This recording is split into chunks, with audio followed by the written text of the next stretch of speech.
However, we did something. Here today in our audience, we have our university president, Dr. Adesida, and he is an extremely experienced scholar, experienced in creating interdisciplinary research centers, and using his expertise, we have created ISSAI. ISSAI is an artificial intelligence research institute. And ISSAI is a tiny place. It has 10 full-time employees, 25 researchers, mostly graduate students of Nazarbayev University, but also students from the IT University in Astana, Kazgu University in Almaty, or Satpayev University, and a number of data annotators who are cleaning the data for us. And an AI institute is actually a group of smart people who have access to AI supercomputers. And in our institute, we have 4 NVIDIA DGX AI supercomputers that can do some computation. And our institute is fully committed to reproducible and open source research with strict ethical guidelines, taking the fundamental ethical principle of AI for good. So basically, Kazakhstan is a tiny and efficient AI institute. And in this AI institute, we are doing quite good work because we attract the best and brightest minds of Kazakhstan. Nazarbayev University, as a research university, takes very smart kids, educates them very well, and gives them opportunity to conduct research. For instance, we are one of the leading research centers in AI biometrics. For instance, we have the most advanced thermal face recognition pipelines. We are working as one of the first research groups on neuromorphic imaging and creating AI algorithms for event-based cameras too. And we are also knowing that AI right now consumes lots of energy. In order to do intelligent things, you need to first burn lots of electricity. And our research institute is also one of the first institutes which is focusing on energy efficient, lightweight, facial AI models. On the left, you see that model that can work on a tiny chip which is only 3 grams. And on the right side, you are seeing the Madina Abdrakhmanova's recent work, which is the top benchmark scores for face verification. This is a very big race in the world. The top universities of China, United States, and Europe are working on that problem. And just for a brief point of time, Kazakhstan has the top benchmark scores for that. It is just given in that paper, which is published in the top journal of the field. ISSAI is also working on merging cutting-edge technologies together. Right now, 2 cutting-edge technologies is artificial intelligence and augmented reality. And Dr. Janat Makateva, who became the first winner of Microsoft Research Fellowship in the post-Soviet Union, conducted her PhD on a memory augmentation system. This system creates a holographic visual-spatial memory using object recognition algorithms and displays this on the display of a augmented reality goggle, a cutting-edge work. And cognizant of the problems of Kazakhstan, for instance, industrial safety, where many industrial workers lose their lives or become injured in different industrial establishments, we have also conducted research on industrial safety. Specifically, we created the first industrial safety system using augmented reality and AI. AI recognizes the devices the person works with, and when the user does something dangerous, the artificial intelligence warns the user such that he corrects his behavior. This is also a very recent work of Dr. Ahmet Telegenov at Nazarbayev University at ISSAI, which was published in a top journal. And in Kazakhstan, one thing which I have observed for the time 13 years I have been here, you do not trust your own experts.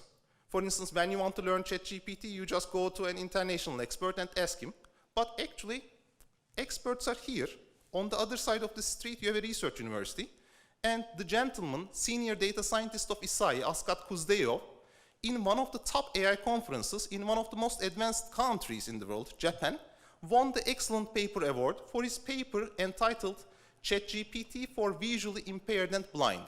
So basically, Kazakhstan has right now the intellectual talent, and Kazakhstan right now trained that intellectual talent to conduct top-notch research, and the country will develop if it figures out how to tap into that resource rather than sending all of them to the Google and Microsoft. And in the Kazakhstani society, we are very well known for our work for AI-based speech and natural language processing technologies.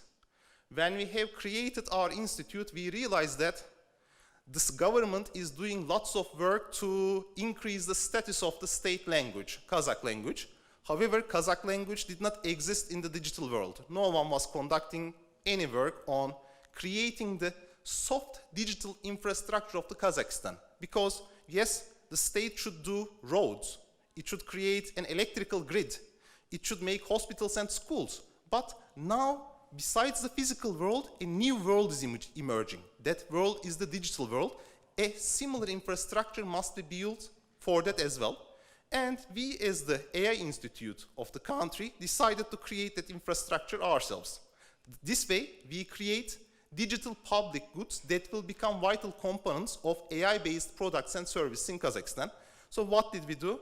With the hard work of the ISSAI researchers and data curators, we have created automatic speech recognition pipelines, the Söyle model, which can right now recognize 17 languages. We created the ISSAI text-to-speech model, which whenever I just go to TikTok or Instagram, I hear his voice because everybody uses it. And recently, the multilingual translation engine, Tilmash. And we are looking forward to the future. If and when our institute will have resources, we will create the Kazakhstani large language models, ChatGPTs as well. To this, I hope I was able to convince you that in Kazakhstan we can just do high quality work in AI. Now I want to start talking about the topic of my talk. It is generative AI. What is generative AI? The common example is the large language models. Large language model is a generative AI that can generate natural language, and it can understand it and it can provide responses. But generative AI is a more wide umbrella term. Generative AI is the umbrella term for AI models capable of generating text, images, speech, computer code, video, and anything else you can imagine. For instance, some type of AI model that can generate an Excel spreadsheet is also generative AI. And with this generative AI, what makes the very big hype and what makes it very popular among the people who are not computer scientists is that you can interact with generative AI through natural language. You interact with it with prompts. Prompt is a natural language text which you provide some tasks to the generative AI with. For instance, here, this is just from ChatGPT. ChatGPT is a chatbot, a product developed by OpenAI based on the general purpose transformer for LLM model, and it can just do lots of natural language interaction. You just provide a prompt and it provides a very reasonable answer. So I told it can do things besides text. For instance, this is a moral dilemma. Is this an artwork or not? For me, it looks very beautiful. It is certainly unique. It is something that I have never seen before, and I would consider this as art because when I look at that, I enjoy it. But it has been completely created by Midjourney, some type of image generation tool. But before the creator of this disclosed this to the world, he entered to an art competition and he won it. So should AI be able to win an art competition? This brings lots of questions about the AI as a productivity tool versus some type of original creator. And just a few days ago, when I was preparing this presentation, the OpenAI introduced their new model. It's a video generator, and I guarantee you that they have the version which can generate sound as well.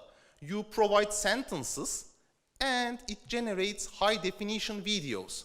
And imagine, in 3 years, when you will go to Netflix, you will not search for the movies. You will simply write, I would like to see a Second World War movie in Poland with this actor, and it will generate that movie automatically for you. The technology is developing that fast. All of these are just generated by the artificial intelligence model. How? By processing huge amount of data. All the videos available to the humankind, using huge amount of computational power. Now, we are talking about generative AI. Why is this important? Everything is important if it is economically important, and generative AI is a general purpose technology. Economists Richard Lipsey and Kenneth Corlow define a transforming general purpose technology according to the following criteria. It is single, recognizable, generic technology. The clear example is writing. When you see that tablet, you know that there was nothing similar to that before that tablet. That is a Sumerian tablet, the beginning of the writing. It is initially has much scope for improvement, but comes to be widely used. Transistors, people were using it only for radios and other simple things, but today everything you hold in life contains millions and billions of transistors, has very many different uses and creates spillover effects. For instance, internet is something great. People have created it such that academicians can just send information and data sets to each other. But then people have created Amazon, an online retail shop, and it has changed the whole shopping experience of humankind, isn't it? Right now, we are all ordering things from the Kaspi Bazaar and other things, and our shopping experience has completely changed. And when we look at this, and you should just read this suggested reading, because this is a school, Economic Transformations by Lipsey, a 2006 book, but it is still very valid for today. Most of the GPTs are related to information, energy, and transformation. And especially related to information, we have these ones. Spoken language, which is the operating system of the human kind, is a general purpose technology, because afterwards we could store much more information. We could tell about the dangers between generations and so on and so forth. Writing allowed us to codify information. Printing press allowed us to create huge amount of information. Then we had the transistors where we could just create computers and everything. Then comes the personal computers as a huge productivity tool which all of us are using on every day in our working lives. And today we have internet, and after internet we have generative AI. Now let me try to explain you why generative AI is a general purpose technology. But before doing that, I would again recommend you to read this very recent book and understand the cataclysmic effects of general purpose technologies. Firstly, there is a concept called J-curve. These general purpose technologies first create destruction and then they create improvement. For instance, this is the industrial age of Great Britain, which allowed them to emerge as a superpower. And this is the Manchester City in 1870s. And there was huge pollution, huge mass migration to the cities, significant decrease in the life expectancy of people, but afterwards it just kind of like made that country prosperous. But this is one of the big effects of general purpose technologies. They do not always create immediate benefits, and for some countries they create great harm, for some less, but always the transition is complicated. I would like to remind you of a Chinese curse. May your child live interesting times, which means that change are tough times, stability is good. But it also has very significant geopolitical consequences. After the industrial age, there was a huge demand for material resources, and the countries which just had lots of technological means, steamships, railways, telegraphs, and strong militaries, went to other places which are weaker and colonized those places. In a time span of 33 years, the complete geopolitical landscape of Africa has changed. Right now, for instance, you see the blue part. There are a bunch of countries there, but they even lost their language and use French language as their official language. So basically, general purpose technologies have even worse consequences for countries that do not adopt them early and are latecomers to the game. Because the ones who figure out how to exploit them and how to benefit from them start making advantageous actions towards the other set of countries. Now, I will make the argument that generative AI is the next general purpose technology. Again, two very good readings, Superintelligence by Nick Bostrom and a YouTube video by Andrew Ng. one of the creators of AI. So firstly, we have a concept called artificial general intelligence. Artificial general intelligence is an AI that can learn to accomplish any intellectual task that human beings and animals can carry out. And today, when we look at ChatGPT, it does mistakes, but more or less it can do anything what you can expect from an average human being. And therefore, very capable researchers from Microsoft Research are also claiming that we are seeing the glimpses of AGI, and also researchers from University of Pennsylvania and OpenAI, University of Pennsylvania is one of the top places for economics, are writing about the huge effects of the generative AI technologies on the labor market. So Kazakhstan, as a country with huge amount of young people, which needs to find employment for those people such that the economy grows and there is no political instability, must think about how to cope with these general purpose technologies because they will have huge effects on the labor market and economy.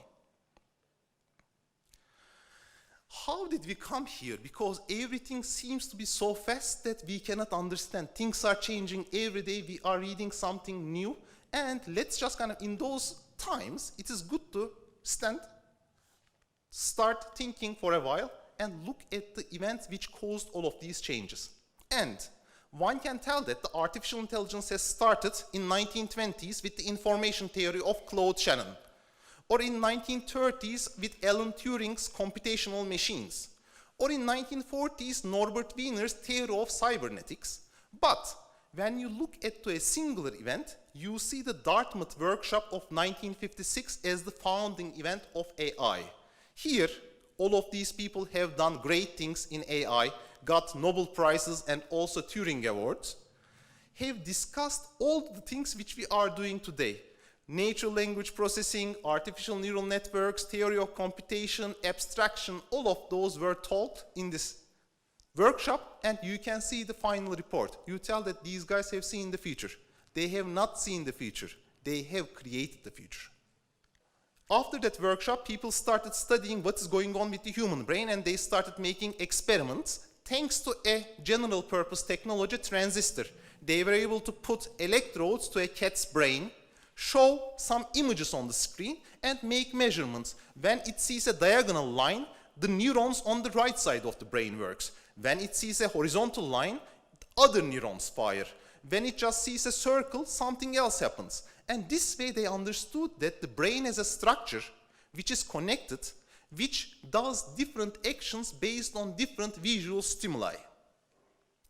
And we human beings are an extremely innovative, inventive species, and Rosenblatt decided to replicate that network of cat's brain. And he did something extremely crude, basic. He made a board with thousands of random connections. These connections were connected to each other with potentiometers, which knobs, and it just basically showed to this system some images, 400 pixel images. I would like to remind you, your camera today in your phone has 40 million pixels, so we have improved 1 million times.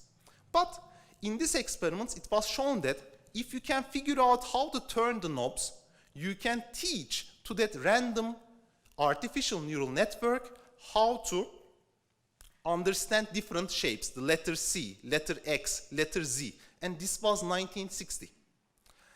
Nonetheless, the problem was that no one knew how to tune this network. You had to turn the knobs randomly and figure out that it works. And this is of course not scalable. We need to move the human being out of the loop.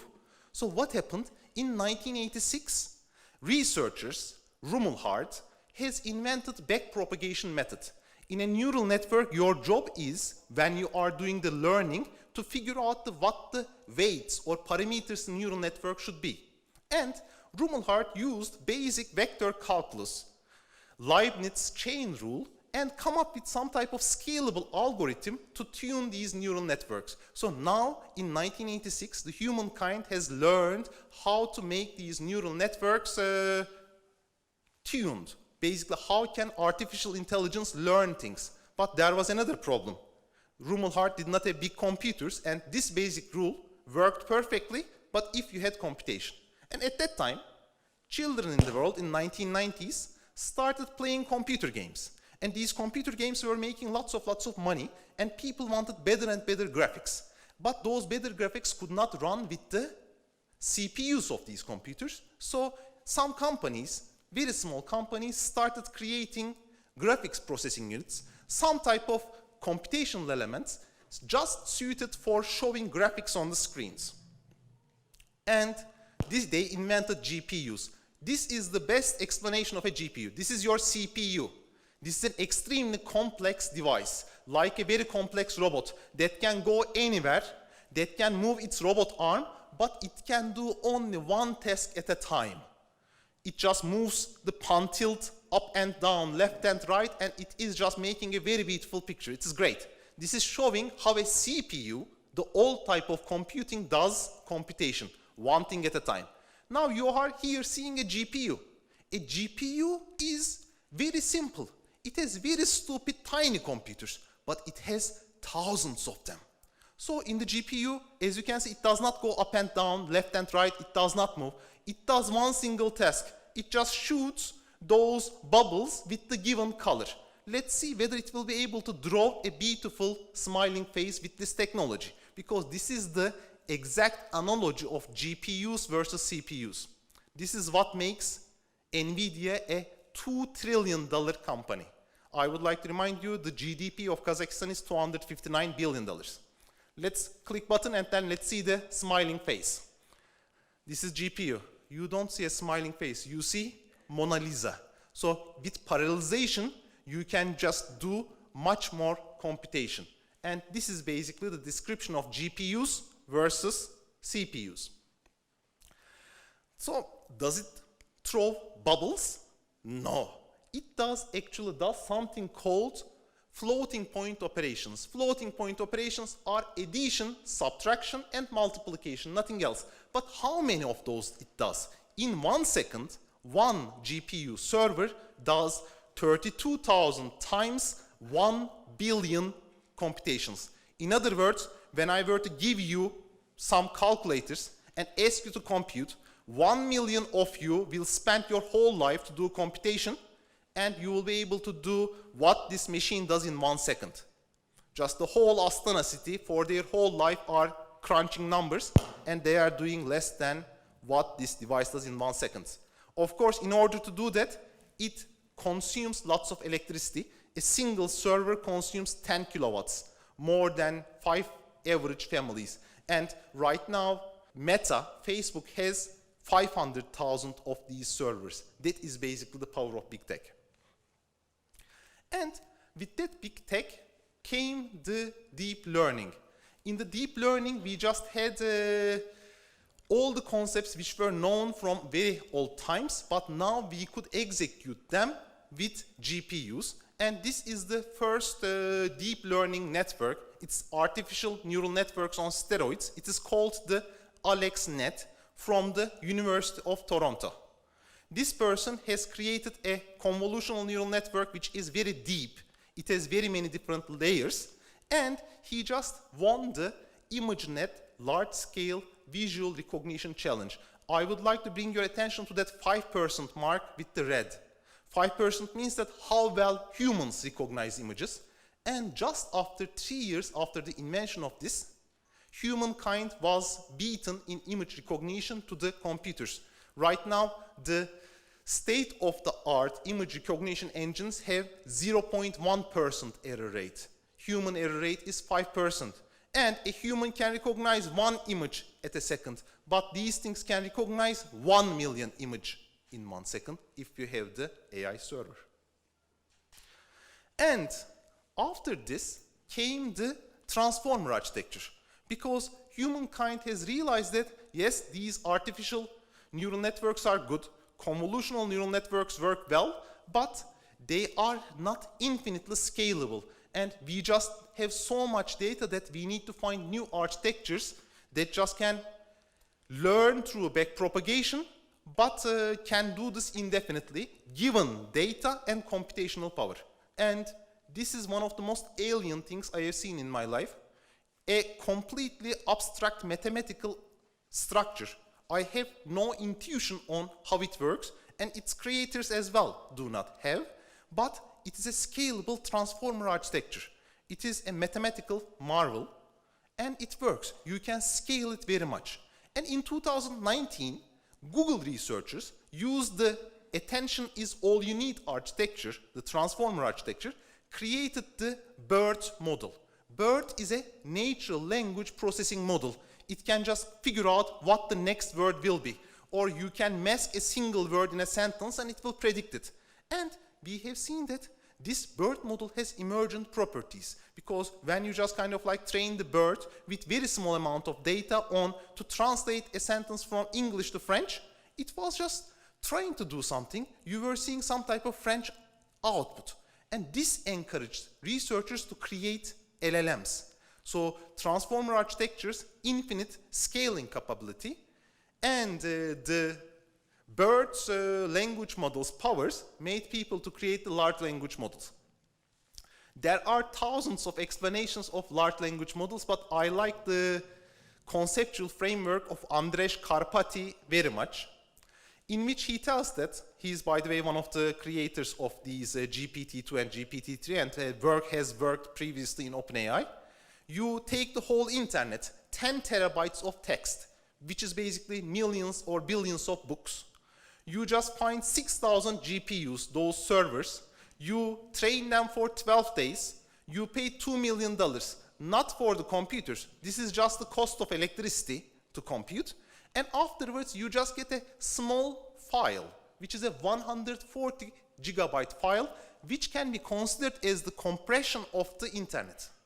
Basically, everything in the internet, with some amount of information loss, is inside that file. But you might tell that we have zip algorithm. In my computer, I can do that as well. I can just click to my computer, compress this file, and it will do the same. No, it's not the same. Because this compressed zipped file has an incredibly convenient information retrieval method, the human natural language. In other words, you as a human being do not have to understand the language of the computers. The computer understands the human language. And in other words, you don't know the computer's operating system, but the computer knows the human's, Homo sapiens, operating system. This is a complete shift of the perspective on looking to the computation. That is why the NVIDIA head, Jensen Huang, states that there is no need to learn computing or programming languages anymore, because you will just kind of, computers will understand you. You don't need to know the low-level details of computing languages. And let's look a little bit closer to this. Here, you just have the 6,000 GPUs and you create a base model. And here you have the most of the cost of investment. You need to find first a computer for $50 million, the so-called supercomputer. And you need to pay lots of money for the electricity and the maintenance of that, because you need to have a data center as big as this building.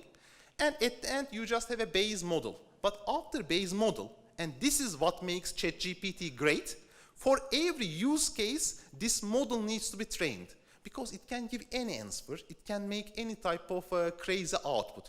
But the job of the fine-tuning, where most of the human labor is used, is to make sure that this LLM works for most of the use cases of human beings. This is basically where 95% of the budget of OpenAI or Google LLM development team is being spent. You might tell that just these LLMs are great, why don't we buy one and be done with it?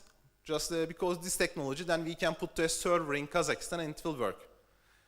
LLM is just the beginning, and LLM is an old technology. It is 4 years old. Today, people are working on these multimodal foundational models. Models that can process text, images, speech, structured data, 3D sensor data, anything you can imagine, and can do any type of human task with that. And this is basically a glimpse of the future. This is some prototype which we have created. It's a digital human prototype. Мен Умаймын смарт жүйелер және жасанды интеллект институтының виртуалды көмекшісімін. Бүгін сізге қалай көмектесе аламын? She can answer anything you want. She can do your homework. Қазақстан қай жерде орналасқан? Right now she is thinking. because she is living actually inside those Қазақстан computers. орталық Азияда орналасқан. Ол солтүстік пен батыста, Ресей мен шығыста, Қытай мен оңтүстігінде, Қырғызстан, Өзбекстан және Түркменстан мен оңтүстік батысында Каспий теңізімен шектеседі. So what is inside this? This just looks like black magic, but actually everything is very simple. Everything is just a number of boxes connected to each other in engineering. And for each of those boxes, you need to find some very smart people, and then they will create it. And exactly this is what we have done in ISSAI. In ISSAI, we just conducted research and we created text-to-speech models, speech-to-text models, translation models, face recognition models, and we connected all of them together.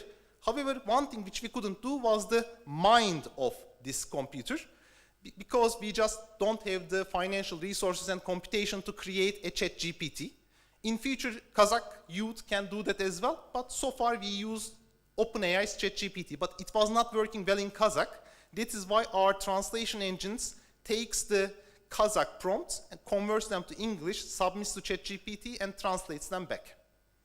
And you are analytics people, and we have some very smart people in our institute. And one of the administrative workers in my institute does always great analysis about any topic I want. And I asked him, what is your secret? How can you do these so fast? The data scientists are all extremely smart people, but you just bring it to me in 10 minutes. Those guys tell that we need to spend the whole day. He told that I use ChatGPT. And I asked him to make a 3-minute demo for you. Can you please start the video if you don't mind? Здравствуйте! Как известно, чат GPT может обрабатывать и анализировать очень большие данные за короткий промежуток времени. И сейчас я продемонстрирую вам это. Для анализа я взял с сайта Всемирного банка статистические данные по 4 странам, такие как Казахстан, Узбекистан, Кыргызстан и Таджикистан. Как вы можете видеть, только один файл касательно Казахстана содержит более 1000 индикаторов, такие как ВВП, расходы на здравоохранение, процент импорта и экспорта и так далее, начиная с 1960 года по 2022 год. Я загрузил данные в чат GPT и попросил проанализировать и описать вкратце, что содержат данные файлы. За минуту чат GPT смог обработать эти массивные данные и сделать анализ. Например, по Казахстану, проанализируя все данные, он предоставил информацию касательно данных о проценте транспортных услуг от экспорта коммерческих услуг. Например, процент транспортных услуг от экспорта коммерческих услуг в 1995 году составил 65,69%, а в 2022 году 60,64%. And he can generate graphs, tables, reports, anything he wants. So basically, what is this?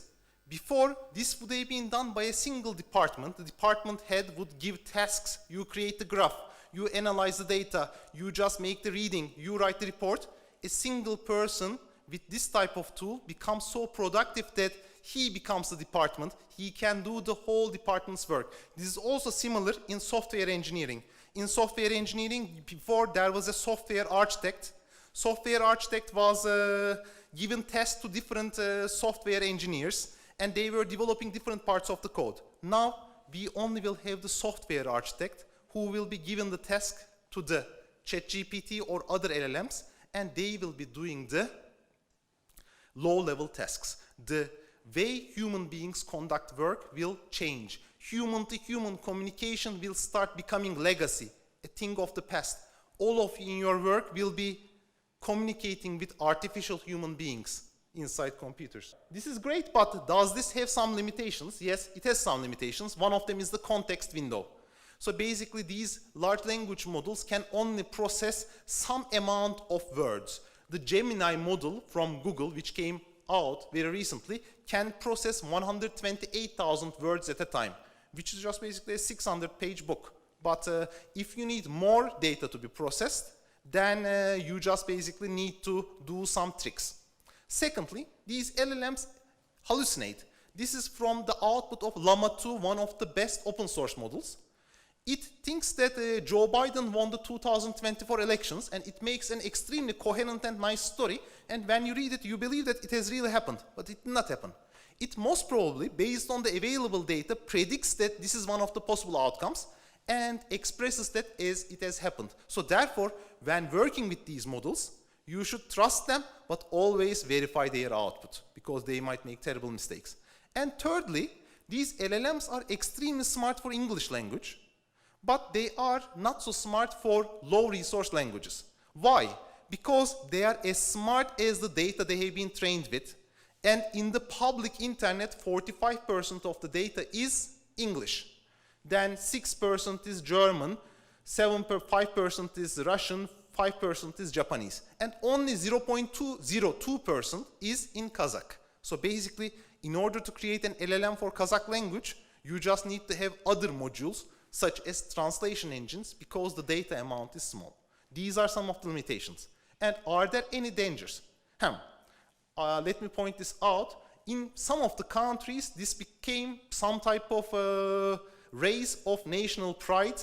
Their biggest technical companies, Naver and Kakao in South Korea, are in a very big race, which became very public to make the smartest large language model in Korean language.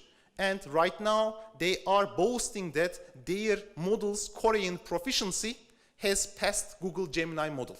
I hope one day in Kazakhstan there will be a race between the tech companies of Kazakhstan for that in Kazakh language as well. So, but still LLMs are very good. You might tell that I will use them in English language or in Russian language and they will work quite well, and I will buy for my department a ChatGPT subscription or a Gemini subscription and I will use it. Is this bringing any dangers? Yes, there are some set of dangers. One of the dangers which I see is data leakage. All the documents and text which you submit to ChatGPT or any other cloud-based LLM, you are disclosing all of your secrets. Imagine you are making a secret agreement for the foreign minister of Kazakhstan, and the junior diplomat wants to polish the language in English using ChatGPT. Before his boss knows what the agreement contains, ChatGPT will know, oh, Kazakhstan is signing this agreement with this country. Let me just kind of put this as important information that I can monetize. Secondly, these things have the cultural and political perspective of their creators. Whoever creates them puts their own truths and rights inside. For instance, in different countries of the world, these questions have different correct answers. Is country exit dictatorship? For some, yes, for some, not. Can a child have two fathers? In some countries of the world, yes, of course, a gay couple might adopt children and then it will have two fathers. In some countries, that's punishable by death. Is universal healthcare a human right? In the United States, everybody will be against it. They will tell that this is not a human right, but in many other countries, universal healthcare is a human right. Or in some countries, you can tell that should recreational drugs be legalized? Yes, it will tell that, yes, already in the United States, in many states it is legalized, it should be legalized, but in some other countries this might be something very negative. So basically, if you do not have your own LLM, then you need to live with the truth and rights and goods of the creators of LLMs. And the third danger of LLMs, when you use them over the cloud of someone else's, is economic resilience. At any time, they can tell that your country is sanctioned, now your access to ChatGPT is cut, and Gibrat will not be able to do those incredibly good analysis, his productivity will decrease, and you will have lack of economic resilience. Therefore, countries need to create their own generative AI models, starting with large language models for digital sovereignty, cultural preservation, and economic competitiveness. And do not count on me for this. If you want to figure out some type of policy to do, what you should always do is you should just kind of like open the parliament of Singapore and South Korea, translate them, and figure out what those guys do. They, 99.9% probability, are doing the right thing, which you should also do. And they are doing all of these things. Why would big tech be bad against us? And I just thought about philosophically, maybe they just want to do AI for good, but then I just remembered this article from 1970s, which I read in early 2000s. It is the Friedman Doctrine. It just kind of like tells that a company has no social responsibility to the public or society.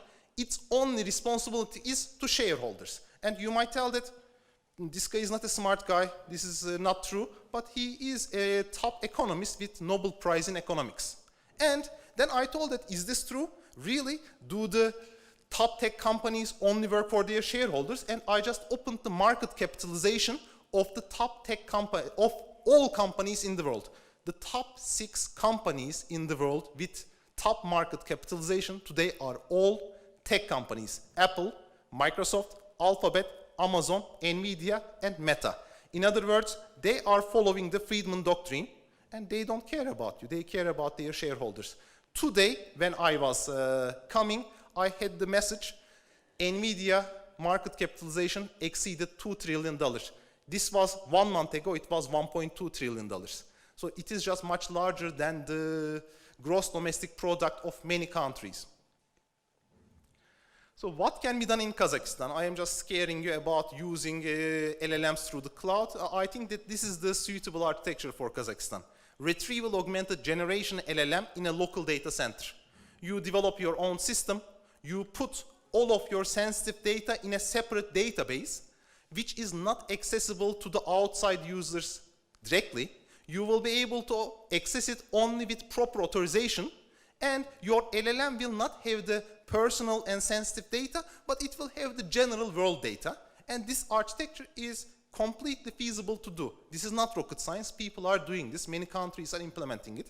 I am advocating that since you have research centers, you have very good IT technoparks, etc., Kazakhstan should just do these type of things here in-house.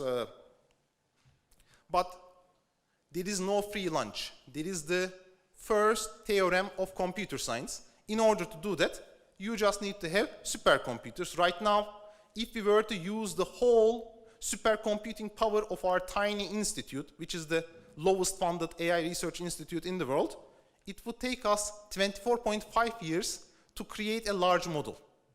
And you never get it right in the first trial. After the first generation of data scientists retire, the second generations will need to try it again. And approximately in 1,000 years, we can create our own LLM.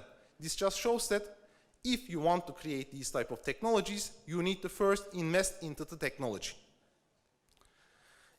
Are people investing? Yes, they are investing. As you can see, United Kingdom is creating this year a supercomputer for 21 exaflops. These United Arab Emirates is creating one for 36. Right now we have 0.03. Many of you come to us and tell us to create the LLMs, but without these supercomputers, you can buy LLMs from South Korea or Arabia or United States or Germany, but you cannot build it one here in Kazakhstan. But I would like to once more iterate that the intellectual talent and intellectual workforce to create these type of technologies is present in Kazakhstan, and these type of things can be done here as well. It is not something which only Western countries can do and Kazakhstan cannot do. The country should have confidence and develop these technologies in-house.